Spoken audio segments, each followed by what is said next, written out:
સુરતના વિકાસના કામોની સમીક્ષા માટે સુરત જિલ્લા આયોજન મંડળની સુરત જિલ્લા પ્રભારી અને નાણામંત્રી કનુ દેસાઈના અધ્યક્ષસ્થાને બેઠક મળી હતી, જેમાં વર્ષ 2018-19 થી વર્ષ 2022-23ના વર્ષ દરમિયાન થયેલ જનહિતલક્ષી વિકાસ કામોની સમીક્ષા કરવામાં આવી છે।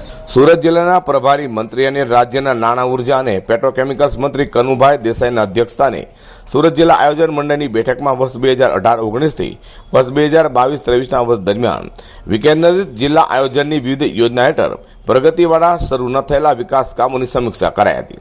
બેઠકમાં વન પર્યાવરણ રાજ્યમંત્રી મુકેશ પટેલ અને શિક્ષણ રાજ્યમંત્રી પ્રફુલભાઈ પાનસરિયા પણ જોડાયા હતા।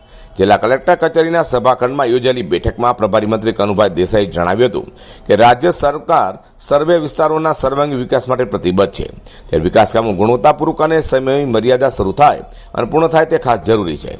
આયોજન મંડળ હેઠળ લેવામાં આવેલા વિકાસ કામોને બિનજરૂરિયાત રીતે હેતુફેર ન થાય તેની તકેદારી લેવા સંબંધિત અમલીકરણ અધિકારીઓને જણાવ્યું હતું।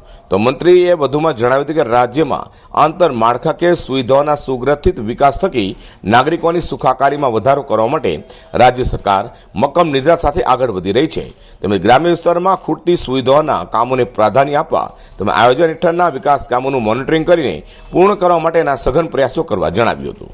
બેઠકમાં જિલ્લા પંચાયત પ્રમુખ ભાવેશ પટેલ, ધારાસભ્ય સંદીપ દેસાઈ, મનુભાઈ પટેલ, જિલ્લા કલેક્ટર આયુષ ઓક, જિલ્લા વિકાસ અધિકારી બી.કે. વસાવા, પ્રાદેશિક નગરપાલિકા નિયામક અરવિંદ વિજયન, નિવાસી અધિક કલેક્ટર વાય.બી. ઝાલા, જિલ્લા ગ્રામ્ય વિકાસ એજન્સી નિયામક એમ.બી. પ્રજાપતિ, જિલ્લા આયોજન અધિકારી વી.સી. માંડવિયા, જિલ્લા તાલુકા પંચાયત અને નગરપાલિકાના પદાધિકારીઓ સહિત ઉચ્ચ અમલીકરણ અધિકારીઓ વિકાસ કેડીને કંડાળવા મળેલી આ બેઠકમાં ઉપસ્થિત રહી ચર્ચામાં જોડાયા હતા।